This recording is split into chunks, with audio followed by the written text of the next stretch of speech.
There's been talk about Colombia joining the new Silk Road, but not much about what that really means or why it matters. The new Silk Road is China's mega project to boost global connectivity and trade. It's about building ports, highways, railways, energy systems, and all kinds of infrastructure to improve transportation and supply chains around the world. It's inspired by the original Silk Road, a network of trade routes that connected Asia to Europe, roughly between the 2nd and 15th centuries. And it's called the Silk Road because silk from Asia was one of the most valuable goods that made its way to Europe.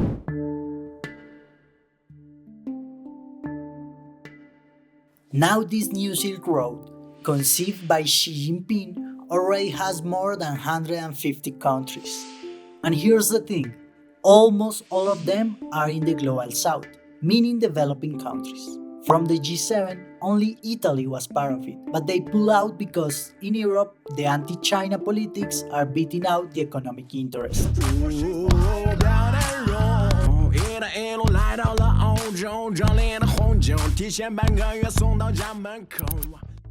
Obviously, this project is not about being altruistic. It's not driven by China's generosity. It's an economic and geopolitical move to push their interests. And the countries that are joining do it because they see something to gain for themselves.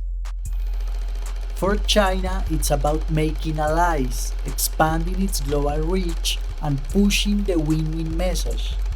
The idea is that if they can create these trading networks, they will secure supply lines that don't depend on US sanctions or blockades.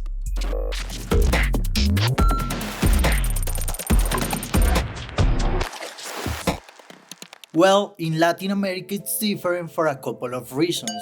On one hand, Latin America is much farther from China than the countries in Asia and Africa, so the trading corridor with China is more expensive.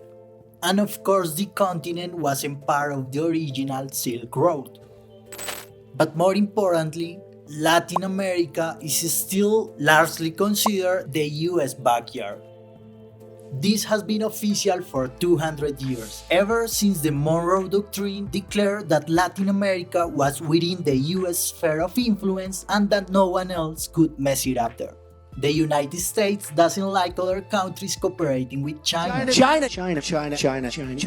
especially those nearby, in its backyard. China. I love them. China.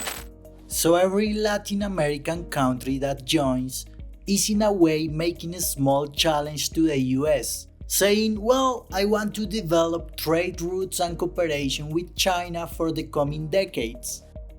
It's about ports, it's about trains, everything is long-term infrastructure, because China only expects to complete the new Silk Road by 2049.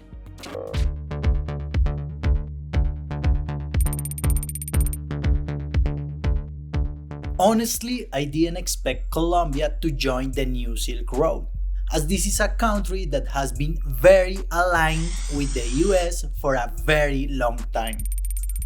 It has a free trade agreement with them, receives millions every year to fight drug trafficking, and even allows US military forces to operate on its territory.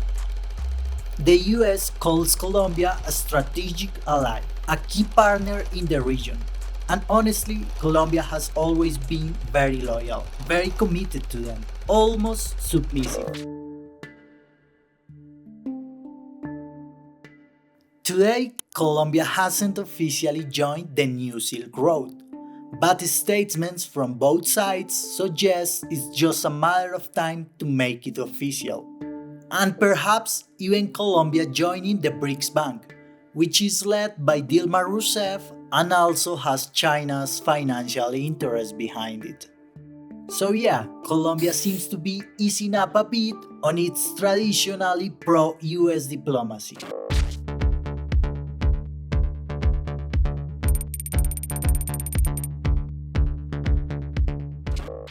Is it because he's a leftist? Because he wants to align Colombia with the communists? Well, no, because China is simply not a communist country, and the New Silk Road includes countries practicing every conceivable political system. China trades with everyone. They don't care about your political system and don't want to change it. Even Javier Milei says it. They are the most pragmatic. China, la verdad es que es un socio comercial muy interesante porque ellos no exigen nada. No exigen nada. Lo único que piden es que no los molesten. O sea, What's true is that joining the New Silk Road is a political decision. And yeah, it distances Colombia slightly from the United States, but only a little. What Colombia is really saying is, I want to play with both sides. I can have a free trade agreement with the US and also be part of the New Silk Road with China. And that's the approach more and more countries in the global south are taking. They're basically saying, I'm not picking sides. I'm not pro-China, not pro-US, it's not my fight. I have my own interests and want to trade with everyone, including Russia. It's about pragmatism.